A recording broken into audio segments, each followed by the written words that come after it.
যারা আজকে সামনে আমার মঞ্চের সামনে বসে আছেন এবং যারা দাঁড়িয়ে আছেন, তারা সকলেই আজকের এই পদযাত্রায় 18তম লোকসভা নির্বাচন 2024 সালে তাকে সামনে রেখে মামাটি মানুষের নেত্রী মমতা বন্দ্যোপাধ্যায়কে ভালোবেসে সম্মান জানিয়ে তাকে সমর্থন জানিয়ে আপনারা যারা এসেছেন তাদের সকলকে আমি কৃতজ্ঞতা জানাই, ধন্যবাদ জানাই। আজকের এই সভায় পদযাত্রা সেরে এসে যে ছোট্ট কর্মী সভার আয়োজন করা হয়েছে, সেই সভায় এখানে আপনাদের প্রিয় বিধায়ক মাননীয় শ্রী পরেশরাম দাস তার মূল্যবান বক্তব্য রেখেছেন, সঞ্চালকের ভূমিকাও সে পালন করছে। এখানে উপস্থিত আছে ক্যানিং 1 নম্বর ব্লক পঞ্চায়েত সমিতির সভাপতি মাননীয় শ্রী উত্তম দাস মহাশয়, এখানে ক্যানিং পশ্চিমের যিনি সভাপতি ব্লক প্রেসিডেন্ট তপন সাহা আছেন, এখানে উপস্থিত আছেন জেলা পরিষদের সদস্য সুশীল সর্দার মহাশয় এবং অন্যান্য সকল গ্রাম পঞ্চায়েতের, এই মাতলা 1 নম্বর গ্রাম পঞ্চায়েতের প্রধান হরেন ঘড়ুই মহাশয় সহ অন্যান্য আঞ্চলিক নেতৃত্ববৃন্দ। আমি আপনাদের কাছে বলি যে আমি বিগত 10টি বছর আপনাদের শুভেচ্ছা, আশীর্বাদ, ভালোবাসা নিয়ে পথ চলেছি। আমার বাংলা অভিধানের কোনো শব্দই যথার্থ নয় আপনাদেরকে কৃতজ্ঞতা জানানোর জন্য।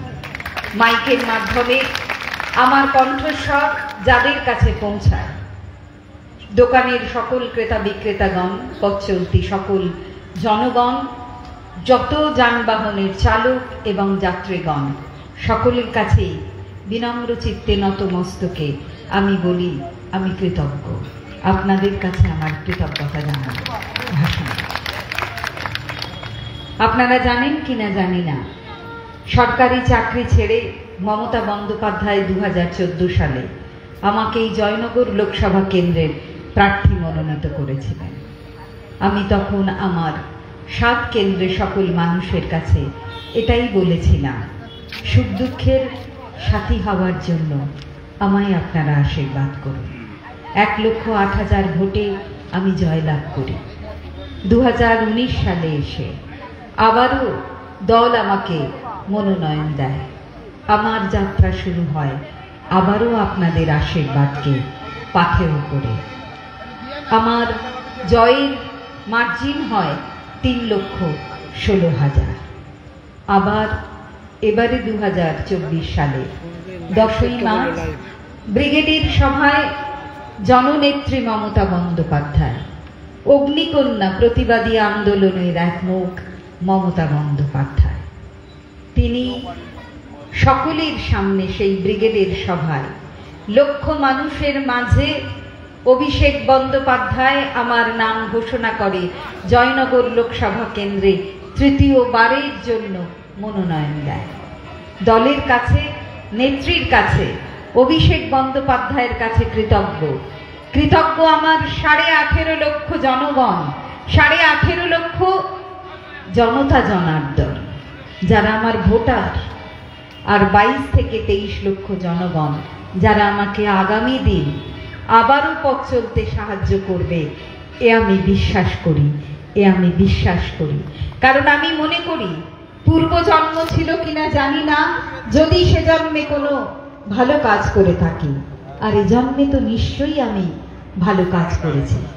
মানুষের সেবা করার অধিকার সকলে পায় না। আমি 10টি বছর ধরে সততার সঙ্গে, নিষ্ঠার সঙ্গে আমার সামান্য যা সামর্থ্য এমপি ল্যাডের টাকায় আমার 7 বিধানসভা কেন্দ্রকে আমি সাজিয়ে দেওয়ার চেষ্টা করেছি।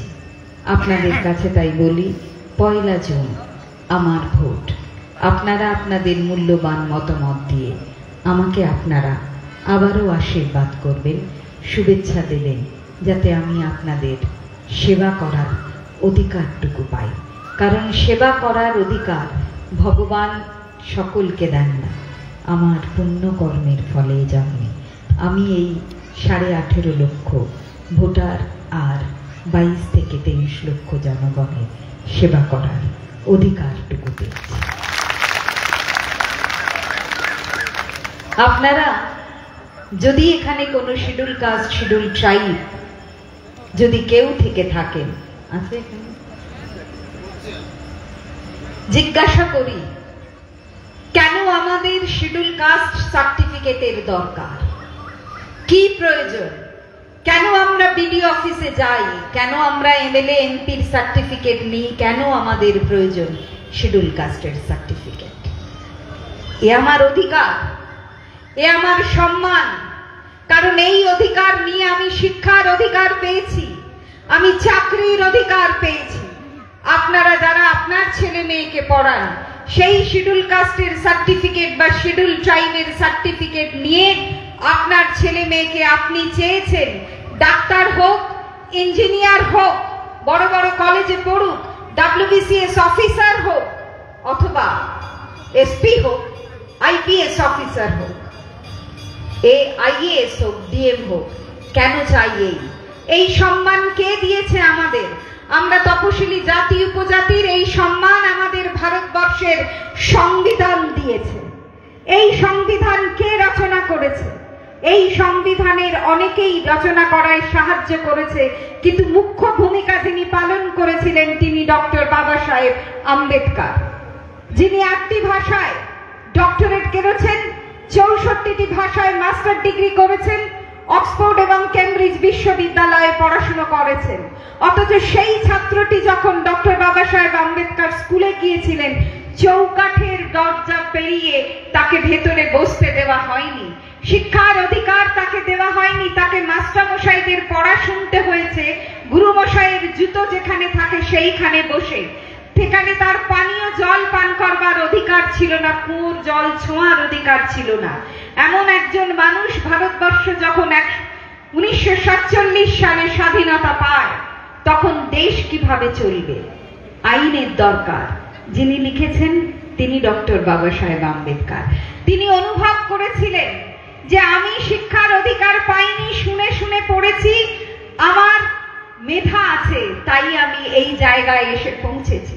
তিনি একসময় পার্লামেন্টে লোকসভার সদস্য ছিলেন, আর তিনি সংবিধানে লিখে দিয়ে গেছেন তপশিলি জাতি এবং তপশিলি উপজাতি পরিবারের ছেলেমেয়েরা শিক্ষার অধিকার পাবে, চাকরির অধিকার পাবে, দেশ শাসনে তাদের অংশগ্রহণ থাকবে, তাদের ভূমিকা থাকবে। তাই দেখুন আপনার গ্রাম পঞ্চায়েতে লড়বার সুযোগ পান, কারণ সেখানে লেখা থাকে এই সিটটা তপশিলি জাতি, এই সিটটা তপশিলি উপজাতির। বিধায়ক যেখানে হন সেখানে তপশিলি জাতির জন্য নির্ধারিত থাকে কোন সিটে তপশিলি জাতি পরিবারের বা কোন সিটে তপশিলি উপজাতি পরিবারের লোক দাঁড়াবে। আমি এমপি হয়েছি তার কারণ আমি তপশিলি জাতি পরিবারের, এবং জয়নগর এই পার্লামেন্টারি কনস্টিটুয়েন্সি কি লেখা থাকে 19 SC পার্লামেন্টারি কনস্টিটুয়েন্সি। কে এই অধিকার দিয়েছে? ডক্টর বাবা সাহেব আম্বেদকর। তিনি না থাকলে আমাদের অধিকার, আমাদের সম্মান ভুলণ্ঠিত হতো। আমরা সেই চাষবাসই করতাম, লোকের বাড়িতে ঘর মুছতাম, কাপড় কাচতাম, বাসন মাজতাম, শিক্ষার অধিকার আমরা কখনোই পেতাম না। কিন্তু জানেন কি, যিনি এই অধিকার দিয়েছেন ভারতের স্বরাষ্ট্রমন্ত্রী, তিনি বলছেন এই অসাংবিধানিক অধিকার, অর্থাৎ সংবিধান যেটা স্বীকৃতি দিয়েছে, বাবা সাহেব আম্বেদকর যেটা স্বীকৃতি দিয়েছে, অমিত শাহ স্বরাষ্ট্রমন্ত্রী বলছেন ঠিক এই শব্দটি, অসাংবিধানিক ওই SC ST রিজার্ভেশন আবার যদি 2024 সালে ফিরে আসি, এই রিজার্ভেশন আমি তুলে দেব। আমি আপনার কাছে জানতে চাই, যারা মাইকের মাধ্যমে আমার কণ্ঠস্বর যাদের কাছে পৌঁছায়, যারা আজ এখানে বসে আছেন এই সভায়, আপনার সম্মান, আপনার অধিকার, শিক্ষার, চাকরি সব যারা কেড়ে নিতে চায়, বদলা নেবেন না এবারে? 2024 সালে এই ভারতীয় জনতা পার্টির বদলা নেবেন না? আপনার অধিকার কেড়ে নিতে চায় যারা, আপনার সম্মান, আপনি মাথা উঁচু করে দাঁড়িয়ে আছেন, যার কথা ভেবে যিনি লিখে দিয়ে গেছেন তাকে ভুলণ্ঠিত করতে চায়। আপনাদের বলি, এই জনতা পার্টি তারা বলছে যে আগামী দিন আমরা আসলে, আমরা যদি আসি 400টি আসন নিয়ে, এই সংবিধান নতুন করে লিখব। আর সংবিধান নতুন করে লিখলে সংবিধানের প্রিয়াম্বল অফ আওয়ার কনস্টিটিউশন কি বলছে? যে এই ইন্ডিয়া, ভারতবর্ষ একটি সার্বভৌম, সমাজতান্ত্রিক, ধর্মনিরপেক্ষ, প্রজাতান্ত্রিক, গণতান্ত্রিক এক রাষ্ট্র। আপনার বলছে এক দেশ, এক ভোট, এক ভাষা। অর্থাৎ আপনার ভাষা, আপনার ছেলে মেয়েরা স্কুলে পড়ে, রিজিওনাল মাতৃভাষা তার বাংলা। বলছে আগামী দিন বাংলা ভাষা থাকবে না, হিন্দি হবে একমাত্র ভাষা। আপনি না চাইলেও আপনার ছেলে মেয়েকে হিন্দিতেই পড়াতে হবে। এবার যদি তারা আসে, সেটা যেমন করবে, তেমনি তারা আরো চেষ্টা করবে ভোটাধিকার প্রয়োগ করা। গণতান্ত্রিক অধিকার আপনার। আপনি কাকে সম্মান দেবেন, আশীর্বাদ করবেন, কাকে আপনার জনপ্রতিনিধি মনোনীত করবেন, নির্বাচিত করবেন, বলছে এই ভোট হতে চলেছে ভারতবর্ষের শেষ ভোট। আর আপনার ভোটাধিকার প্রয়োগ করার অধিকার থাকবে না। তারা বলছে পঞ্চায়েত, 3 বার আপনি ভোটাধিকার প্রয়োগ করেন পঞ্চায়েতে, গ্রাম পঞ্চায়েতে, পঞ্চায়েত সমিতিতে, জেলা পরিষদে। আর আরেকবার ভোট কোথায় দেন? বিধানসভার নির্বাচনে। আবার ভোট কোথায় দেন? লোকসভার নির্বাচনে। 5 বার আপনি আপনার জনপ্রতিনিধি নির্বাচিত করেন। আর এরা বলছে এবারে আসলে আর ভোট করাবো না। আমি উদাহরণ দিই কিভাবে তারা প্ল্যান করছে। আপনারা যদি জানেন, অরুণাচল প্রদেশে যারা ক্যান্ডিডেট হয়েছিল বিজেপির এগেনস্টে, 10টি ক্যান্ডিডেটার তারা বাতিল করে দিয়ে একেবারেই কোনো প্রতিদ্বন্দ্বী না রেখে ভারতীয় জনতা পার্টি 10টি জায়গায় তারা জিতে নিয়েছে। ভাবুন, অরুণাচলের মতো জায়গা যেখানে নারীর অপমান হয়েছে, দেখেছেন নারীকে কিভাবে তারা রাস্তায় ঘুরিয়েছে। ভারতের প্রধানমন্ত্রী তার জন্য একটা কথা বলেনি। ভারতের প্রধানমন্ত্রী না পার্লামেন্টে বলেছে, না কোনো দিন কোন সাংবাদিকের প্রশ্নের উত্তর দিয়েছে। সেই অরুণাচল প্রদেশে জিতে গিয়েছে। আর যদি মনে করুন, মনে আছে কি 2021 সালে মমতাদি কি বলেছিলেন? আমি আবারও নবান্নে যাব, 3য়বারের জন্য সকলে আমায় ভোট দেবে। কিন্তু আমি মনে করি এই বাংলার মেয়েরা যদি 200-রও বেশি বিধায়ক আমায় দেয়, 294-এর মধ্যে বেশি বিধায়ক আমার দরকার, না হলে আমার সরকার ফেলে দেবে বিধায়ক কিনে বেচে নিয়ে। আমার পয়সা নেই বিধায়ক কেনা বেচার। তাই আমি বলি মেয়েরাই আমায় এগিয়ে দেবে অনেক বেশি আসন নিয়ে। আর তাদের কোলে আমি দেব লক্ষ্মীর ভান্ডার। আমি এনে দেব 500 টাকা যারা জেনারেল, আর যাদের SC ST সার্টিফিকেট আছে তাদের দেব আমি 1000 টাকা। মমতাদি যা বলে তাই করে। আর বলুন, এবারে 2024 মার্চ মাসে বাজেটে তিনি বলেছেন যারা 500 পেত তারা 1000 পাবে, কারণ গ্যাসের দাম যা, তারা তাতে রান্না করতে পারছে না। তাদের চোখের জল মোছাতে, তাদের অর্থ কষ্ট দূর করতে, আমি তাদের স্বয়ংভর করতে আমি এই টাকা বাড়ালাম। আর অর্থমন্ত্রী চন্দ্রিমাদিকে বললেন, তুমি এটা বাড়িয়ে দাও, বাজেটে প্রভিশন রাখো আমার পশ্চিমবঙ্গের যত হাজার মহিলা রয়েছে তাদের জন্য। আর যারা 1000 পায় তাদের 1200। মমতাদি কথা রেখেছে, আপনারা এপ্রিল মাসে আপনাদের অ্যাকাউন্টে টাকা এসে গেছে। কিন্তু আপনি ভাবুন, ভারতীয় জনতা পার্টি আমার এগেনস্টে যিনি ক্যান্ডিডেট হয়েছেন, তার হয়ে এখনো দেখবেন টিভি মিডিয়া চ্যানেলে শুভেন্দু অধিকারী বলছেন 3000 টাকা আমাদের ভোট দাও, এনে দেবে। আচ্ছা, 21 সালে মমতা দিয়ে এটা দিয়েছিলেন। 21 সালে তো কেন্দ্রে ভারতীয় জনতা পার্টি ছিল। তাহলে কেন 21 সাল থেকে 22 সাল, 23 সাল, সবটা 24 পর্যন্ত লোকসভা নির্বাচন ঘোষণার আগে, তাহলে কেন লক্ষ্মীর ভান্ডারের এই প্রকল্প যদি এত ভালো লেগে থাকে, কেন মানুষকে দেয়নি? মানুষকে, মহিলাদের স্বনির্ভর করতে কোনো কিছু করেনি তো বটেই। আর কি করেছে? গ্রাম বাংলার উন্নয়নকে স্তব্ধ করে দিয়েছে তারা। 100 দিনের কাজের টাকা আজ বন্ধ করে দিয়েছে 3টি বছর। যারা কাজ করেছে তারা তো টাকা পায়নি, উপরন্তু যে নতুন কাজ আসার কথা তার জন্য বরাদ্দও করেনি। গ্রাম বাংলায় যারা গরিব মানুষ, যাদের ঘর নেই, তাদের মাথার উপর থেকে ঘর কেড়ে নিয়েছে 3 বছর। আমরা যেখানেই মানুষের কাছে যাচ্ছি ভোট চাইতে, এই গরমের সময় বলছে আমাদের পানীয় জল দিন, টিউবওয়েল দিন, কিন্তু তারা কি জানে গরিব মানুষ যে তাদের পানীয় জল করে দেওয়ার জন্য গ্রাম পঞ্চায়েত যে টিউবওয়েল ইনস্টলেশন করে সেই 3 বছর ধরে টাকা নেই, তাহলে কিভাবে টিউবওয়েল ইনস্টলেশন হবে? আমরা পিএইচির মাধ্যমে জল পাঠাচ্ছি, আমরা এমপি এমএলএরা তাদের যা টাকা তাই দিয়ে আমরা টিউবওয়েল ইনস্টল করছি, মুখ্যমন্ত্রী তার দপ্তর থেকে করছে। ছোটখাটো রাস্তা যা আপনার বাড়ির পাড়ার কাছে আপনারা মনে করছেন রাস্তার দরকার, রাস্তা ভেঙে গিয়েছে, কিন্তু 3 বছর ধরে তো গ্রাম বাংলায় উন্নয়ন বন্ধ। আপনারা জানেন ন্যাশনাল হেলথ মিশন, স্বাস্থ্য ব্যবস্থায় যে টাকা লাগে, মিড ডে মিলের টাকা আজ বাচ্চারা খেতে পারছে না। ভারত সরকার এবং পশ্চিমবঙ্গ সরকারের যে আধা-আধি শেয়ার, সেখানে তাদের টাকা বন্ধ করে দিয়েছে। মাত্র মমতা বন্দ্যোপাধ্যায় পশ্চিমবঙ্গের শেয়ার নিয়ে, সেইটার যা ভাগ অংশ নিয়ে সেটা মিড ডে মিল চালাচ্ছেন, ন্যাশনাল হেলথ মিশনকে চালিয়ে চলেছে। আজ আপনারা দেখুন, আপনারা নিজেদেরকে প্রশ্ন করে দেখুন, 10 বছর তারা ক্ষমতায় এসেছে, মিথ্যা প্রতিশ্রুতি ছাড়া আর কি করেছে?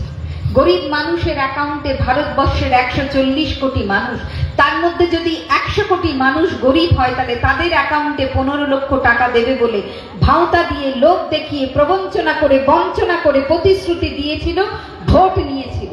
আপনি বলুন, ভারতীয় জনতা পার্টি কি দিয়েছে এই পশ্চিমবঙ্গ নয়, এই ভারতবর্ষের জনগণের কাছে? ভারতীয় জনতা পার্টি কি করেছে? 2 কোটি বেকারের চাকরি দেওয়ার কথা বলেছে, তাহলে 10 বছরে 20 কোটি বেকারের চাকরি হতো। কি দিয়েছে ভারতীয় জনতা পার্টি? আপনি শুধু মনে করে দেখুন, 10 বছর তারা এসেছে মিথ্যে প্রতিশ্রুতি ছাড়া আর কিছুই দেয়নি।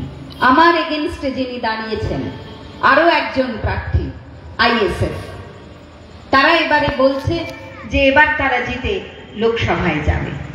আমি তাদেরকে প্রশ্ন করতে চাই, তার যে হুজুর আছে, নিজেকে পীর জাদা বলে, তিনি মনে করেন তিনি সত্যনিষ্ঠ, তিনি বলছেন আমরা এবারে আমাদের যে প্রার্থী তাকে লোকসভায় পাঠাবো জয়নগর থেকে। আমি প্রশ্ন করি, আপনি কি জানেন যে জয়নগর লোকসভা কেন্দ্রের 91টি গ্রাম পঞ্চায়েত আছে, একটা পৌরসভা আছে?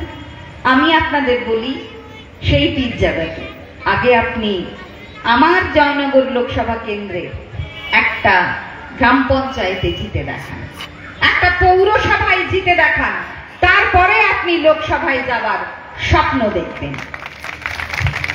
তিনি আমার এগেইনস্টে বলেছেন আরো আরেক জায়গায় যে এনআরসি নিয়ে যখন, সিএএ নিয়ে যখন আলোচনা হচ্ছিল, প্রতিমা মণ্ডল পিছন দরজা দিয়ে পালিয়ে গিয়েছিল। আমি বলি না, মমতা বন্দ্যোপাধ্যায় তৃণমূল কংগ্রেসকে রাজনীতির ইতিহাসের পাতায় নিজের নাম, তৃণমূল কংগ্রেসের নাম যাতে স্বর্ণাক্ষরে লেখা থাকে, ভারতবর্ষ যতদিন থাকবে ধর্ম নিরপেক্ষ রাষ্ট্র স্থাপনে যে কথা সংবিধানে লেখা আছে, মমতা বন্দ্যোপাধ্যায়ের নেতৃত্বে সেদিন তৃণমূল কংগ্রেস লাল বোতামে ভোট দিয়েছিল এবং আমি তার একজন সাক্ষী। আর আমি বলি, তুমি যদি সত্যি কথা বলে থাকো, আমি যদি মিথ্যে হয়ে থাকি, তাহলে তো জনগণ রায় দেবে যে প্রতিমা মণ্ডল মিথ্যে কথা বলছে। গুগলে সার্চ করলে পার্লামেন্টের লাইব্রেরিতে দেখা যাবে যে হ্যাঁ, প্রতিমা মণ্ডল সেদিন ছিলেন। আমি বলি, তাহলে তুমি কি করে প্রমাণ করবে? যদি তুমি মিথ্যে হও, যদি তুমি পীরজাদা, তুমি মিথ্যে হও, তুমি কি বিধানসভা থেকে রিজাইন করবে? নাকি তোমার ক্যান্ডিডেট যে হয়েছে তাকে তুমি মিথ্যে এই প্রমাণিত হলে, কারণ আমি তো ভোট দিয়েছি, কিন্তু তুমি মিথ্যেবাদী হলে তোমার ক্যান্ডিডেটকে কি জয়নগর লোকসভা থেকে উইথড্র করাবে? আমি এই চ্যালেঞ্জ অন ক্যামেরায় দিই। আবারও আমি বলি, তুমি নিজেকে বলছো আমরা এসসি এসটির প্রতিভু, আমরা এসসি এসটির মানুষের জন্য কাজ করি। মমতা বন্দ্যোপাধ্যায় এসসি এসটিদের যেখানে চাকরি সেখানে অন্য লোককে দিচ্ছে। মিথ্যে কথা, এত বড় মিথ্যে কথা হয় না, কারণ এসসি এসটি রিজার্ভ ক্যাটাগরিতে যেখানে সিট রিজার্ভ থাকে সেখানে জেনারেল ক্যাটাগরির লোক সেখানে চাকরি করতে পারে না। আচ্ছা, এই যে ভারতীয় জনতা পার্টি, এই যে 100 দিনের কাজের টাকা বন্ধ রেখেছে, গরিব মানুষের মুখের অন্ন কেটে নিয়েছে, মাথার উপরে ছাদ নিয়ে নিয়েছে। ভারতীয় জনতা পার্টির স্বরাষ্ট্রমন্ত্রী বলছে রিজার্ভেশন আগামী দিনে যেমন পার্লামেন্ট নতুন বানিয়েছি, সংবিধান নতুন করে লিখে রিজার্ভেশন তুলে দেব। তাহলে এসসি এসটির এই যে অধিকার তুলে নেবে, তার জন্য তুমি কি প্রতিবাদ করেছো? ভারতীয় জনতা পার্টির হয়ে কি তুমি কোনো প্রতিবাদ করেছো? একটা কথাও কি কোনো মঞ্চে গিয়ে, কোনো সভায় গিয়ে তুমি বলেছো যে ভারতীয় জনতা পার্টি বলছে অসাংবিধানিক এই অধিকার এসসি এসটি রিজার্ভেশন তুলে দেব? তুমি তো তা বলছো না। তুমি কোথাও বলছো না যে এই যে এনআরসি সিএ দেখে ভারতীয় জনতা পার্টি যে মানুষের মধ্যে ভয় দেখানোর চেষ্টা করছে পশ্চিমবঙ্গের মানুষের, তার জন্য ভারতীয় জনতা পার্টিকে জবাবদিহি করতে হবে। তুমি তো কোথাও গিয়ে বলছো না এই যে ধর্মে ধর্মে বিভেদ লাগানোর চেষ্টা করছে ভারতীয় জনতা পার্টি, তার জন্য আমরা প্রতিবাদ করছি। তুমি তো কোথাও গিয়ে বলছো না যে এসসি এসটি ঘরের মেয়ে দ্রৌপদী মুর্মু, এসসি এসটি ঘরের ছেলে প্রাক্তন রাষ্ট্রপতি রামনাথ কোবিন্দ, তাকে তো রামলালার যে মন্দির প্রতিষ্ঠা হয়েছিল উত্তরপ্রদেশে, সেখানে তো সবাইর অধিকার ছিল। ভারতের এমন কোনো রাজ্যের মুখ্যমন্ত্রী ছিল না আমন্ত্রণ পায়নি। প্রধানমন্ত্রী পেয়েছে, স্বরাষ্ট্রমন্ত্রী, কেন্দ্রীয় সকল মন্ত্রী এসেছে সেখানে। ভাবুন তো, শুধু ভোটের কারণে, এসসি এসটির ভোটের কারণে রাষ্ট্রপতি আমাদের ঘরের ছেলে মেয়েদের বানায়, আর না পায় তারা কোনো অধিকার। পার্লামেন্টের উদ্বোধনে আমন্ত্রণ পায় না, রামলালার প্রতিষ্ঠার উত্তরপ্রদেশে সেখানে ঢোকবার আমন্ত্রণটুকু পায় না। তাহলে বদলা নেবেন না? এই ভোটে আপনারা যে আমাদের ঘরের মানুষকে এরা, কই আইএসএফ তো সে কথা বলছে না যে এসসি এসটিদের অপমান, সংখ্যালঘু মানুষের এই যে অপমান, ধর্মে ধর্মে বিভেদ লাগানো, রামলালার মন্দিরে আমাদের কাউকে প্রবেশ করতে দেয়নি আমাদের রাষ্ট্রপতিদের, ভাই ভাই বিদ্বেষ, মন্দির মসজিদে দাঙ্গা, তারা তো বলছে না? আমরা মনে করি পশ্চিমবঙ্গের মানুষ এত বোকা নয়, জয়নগর লোকসভা কেন্দ্রের মানুষ বোকা নয় যে আইএসএফ এবারে ভারতীয় জনতা পার্টির বি টিম হয়ে এখানে কাজ করছে। ভোট কাটাকাটি করে তারা আসলে ভারতীয় জনতা পার্টির হাতকে শক্ত করতে চাইছে। নির্বাচন গণতন্ত্রের সব থেকে বড় উৎসব। আপনি কি মনে করেন যে আপনার মূল্যবান ভোটটি যে রাজনৈতিক দলের আইএসএফ এর এবার জমানত জব্দ হবে, তাকে আপনার মূল্যবান ভোটটি দিয়ে আপনার ভোটটিকে নষ্ট করবেন? আমি আপনাদের কাছে আবেদন করব, এ ভুল আপনারা করবেন না। কারণ এই ভোট এখানে পঞ্চায়েতের নির্বাচন নয়, এই ভোট মুখ্যমন্ত্রীর নির্বাচন নয়, এই ভোট ভারতবর্ষের সংবিধানকে বাঁচানোর ভোট, এই ভোট ধর্মনিরপেক্ষ রাষ্ট্র রাখবার ভোট, এই ভোট যারা আপনার ভোটাধিকার কেড়ে নেবে বলছে গণতন্ত্রকে রক্ষা করবার এই ভোট। আপনি একবার ভেবে দেখুন, আর যদি আপনি অধিকার না পান ভোটাধিকার প্রয়োগ করবার, তাহলে আর একদিন 2026 হয়তো আপনার কাছে আসবে না। তারা বলছে আমরা এবারে 35টি আসন পাবো, আর 25-এ মুখ্যমন্ত্রী মমতা বন্দ্যোপাধ্যায়ের সরকার ফেলে দেব। আপনি বলুন, আমরা জানি কৈলাস থেকে মা দুর্গা আসে, আমরা তাকে অকাল বোধনে পুজো করি পদ্ম ফুলে, আবারও পুজো করব নিশ্চয়ই মা দুর্গাকে। কিন্তু 365 দিন শীত গ্রীষ্ম বর্ষা মমতা বন্দ্যোপাধ্যায়ের আঁকা ঘাসের উপরে জোড়া ফুল, এই প্রতীক চিহ্ন আপনার পরিবারের প্রত্যেকটি সদস্যের পাশে দাঁড়িয়ে আছে। আপনার স্বাস্থ্যে দাঁড়িয়ে আছে একটি মেয়ের জন্য 5 লক্ষ টাকা দিয়ে, আপনার মেয়ের বিয়ের জন্য 25,000 টাকা দিচ্ছে রূপশ্রী, আপনার কন্যার পড়ার জন্য 25,000 নয়, আপনি জানেন কি 8 থেকে ক্লাস 12 প্রায় ইয়ারে 1000 টাকা দেয়, তাহলে সেখানে 5 আর 12 পর্যন্ত পড়লে 25, তাহলে 29,000 টাকা পাচ্ছেন আপনারা। আপনার পরিবারে কেউ যদি প্রতিবন্ধী থাকে, মমতা বন্দ্যোপাধ্যায় মানবিক মুখ হয়ে প্রতিবন্ধীর হাত ধরছে, অন্ধের যষ্টি হচ্ছে। সমব্যাপী প্রকল্পের মধ্য দিয়ে আপনাদের শ্মশান যাত্রী হচ্ছে, হয়তোবা কবরস্থানে যাচ্ছে আপনাদের সাথে হাত ধরে। মমতা বন্দ্যোপাধ্যায় সবুজ সাথী সাইকেল দিচ্ছে আপনাদের ঘরে, ছেলে মেয়ের সকলের জন্য। তাই বলি, আপনারা একবার ভেবে দেখুন, নিজের বিবেকের কাছে আবেদন করুন, 10 বছরে কি পেয়েছেন আর মমতাদি কি দিয়েছেন আপনাদের। এই ভোট আমি মনে করি মিথ্যের বিরুদ্ধে সত্যের লড়াই। এই ভোট হিংসার বিরুদ্ধে অহিংসার লড়াই। এই ভোট অন্যায়ের বিরুদ্ধে ন্যায়ের লড়াই। এই ভোট মিথ্যার বিরুদ্ধে সত্য প্রতিষ্ঠার লড়াই। যারা মিথ্যে কথা বলেছে, যারা লোভ দেখিয়েছে, যারা প্রবঞ্চনা করেছে, বঞ্চনা করেছে, তাদের বিরুদ্ধেই ভারতীয় জনতা পার্টির বিরুদ্ধে মমতাদির লড়াই। এই ভোট মোদি বনাম দিদির লড়াই। দেশের সকল বিশ্লেষণরা বলছে, বিশেষজ্ঞরা বলছে, এরা আর 200-র বেশি ভোট পাবে না। তাই আগামী দিনে ইন্ডিয়া জোট আসতে চলেছে, আর সকলে তাকিয়ে রয়েছে মমতাদির দিকে যে তুমি নির্ধারণ করো আগামী দিন ভারতবর্ষ কেমন করে চলবে। ভারতের একমাত্র মহিলা মুখ্যমন্ত্রী, যিনি পশ্চিমবঙ্গের একমাত্র মহিলা মুখ্যমন্ত্রী। 10টি বছর ধরে তিনি বলেছেন, হিংসার বদলে হিংসা নয়, খুনের বদলে খুন নয়, মারামারির বদলে মারামারি নয়, আমি বদলে দেব, পরিবর্তন করে দেব। ওরা বলছে 7ম দফার ভোট, সর্বশক্তি নিয়ে আমরা এখানে আসব। দক্ষিণ 24 পরগনায় কোনোদিন এমপি পাইনি, দক্ষিণ কলকাতায় পাইনি, উত্তর কলকাতায় পাইনি। আমি বলি, স্বপ্ন দেখা ভুল নয়, স্বপ্ন দেখা অন্যায় নয়, কিন্তু বলি তারা প্ররোচনা করবে, পা দিয়ে ঝগড়া লাগানোর চেষ্টা করবে, যেমন চারিদিকে হচ্ছে, দাঙ্গা লাগানোর চেষ্টা করছে, ভাই ভাই বিদ্বেষ লাগাচ্ছে, মন্দির মসজিদে দাঙ্গা লাগাচ্ছে। ইতিমধ্যেই বাসন্তী আমার কেন্দ্রে কয়েক জায়গায় হয়েছে। তাই আমরা বলবো, সকল মানুষের কাছে আবেদন জানাবো, আমার কর্মী সমর্থকদের, যে আমরা কোনো প্ররোচনায় পা দেব না। আমরা কখনোই কোনো হিংসা হতে রুখে দেব, হিংসাকে, মমতাদির কথাকে মাথায় রেখে, কিন্তু তেমনি ভাবে প্ররোচনায় যেমন পা দেব না, হিংসা যেমন করব না, কুকথা যেমন বলবো না, তেমনি মহাভারতের কথায় বলবো, বিনা যুদ্ধে নাহি দিব সুচাগ্র মেদিনী। আমরা 1 ইঞ্চি জমি ছাড়বো না। আমি জিতেছি 3,16,000 ভোটে। আমি মনে করি সততার সঙ্গে, নিষ্ঠার সঙ্গে আমি 10টি বছর আপনাদের সেবা করবার চেষ্টা করেছি।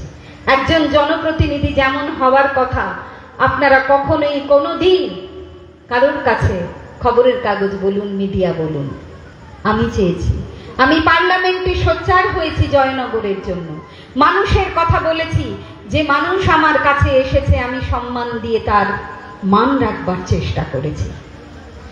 আমার গায়ে কখনো কোনো কালির দাগ লাগেনি, এতটুকু আপনারাও জানেন তা। তাই জনপ্রতিনিধি যেমন হওয়া উচিত, বিনম্র চিত্তে নতমস্তকে করজোড়ে আবেদন করি। ভক্ত বেশে ভগবান এসেছে আমার দ্বারে একদিন, 2014, মানুষকে সেবা করার অধিকার পেয়েছে। আবারও 5 বছর দিন আপনাদের সেবা করার অধিকার, পথ চলতে সাহায্য করুন। আমি কখনোই কোনো প্রতিশ্রুতি দিইনি, শুধু বলি তৃণমূল কংগ্রেসকে ভোট দিন। বটবৃক্ষে পাখি যেমন বাসা বাঁধলে তার বাসা হারানোর ভয় থাকে না, বৃষ্টি রোদে তৃণমূল কংগ্রেস আপনাকে সেই ভরসাই দেয়। শীত গ্রীষ্ম বর্ষা সর্বদাই তৃণমূল কংগ্রেস। তাই বলি, আপনারা একবার মমতাদিকে আশীর্বাদ করুন, আবার হারিয়ে দেবেন না তাকে। কারণ এই লড়াই মোদি বনাম দিদি, মহিলার সম্মান রাখতে, মহিলাকে রাখতে, মহিলাকে হারিয়ে দেবেন না। আমিও এক মহিলা, তাই আপনাদের কাছে বলি, নারী শক্তি, আজ নারী দিবস। নারীর মান রাখতে না জাগিলে ললনা দেশ জাগে না। তাই মহিলাদের কথা ভেবে মমতাদি যা করেছেন আপনাদের জন্য, 50% পঞ্চায়েতে রিজার্ভেশন দিয়েছেন। এমপি এমএলএকেও যখন মনোনীত করেন তাদের কথা 33% মহিলা রিজার্ভেশন দিদিই করেছে। দিদিকে হারাবেন না, করজোড়ে বিনম্র চিত্তে এই আবেদন করি দিদিকে যেতে। ভালো থাকুন সকলে, নমস্কার।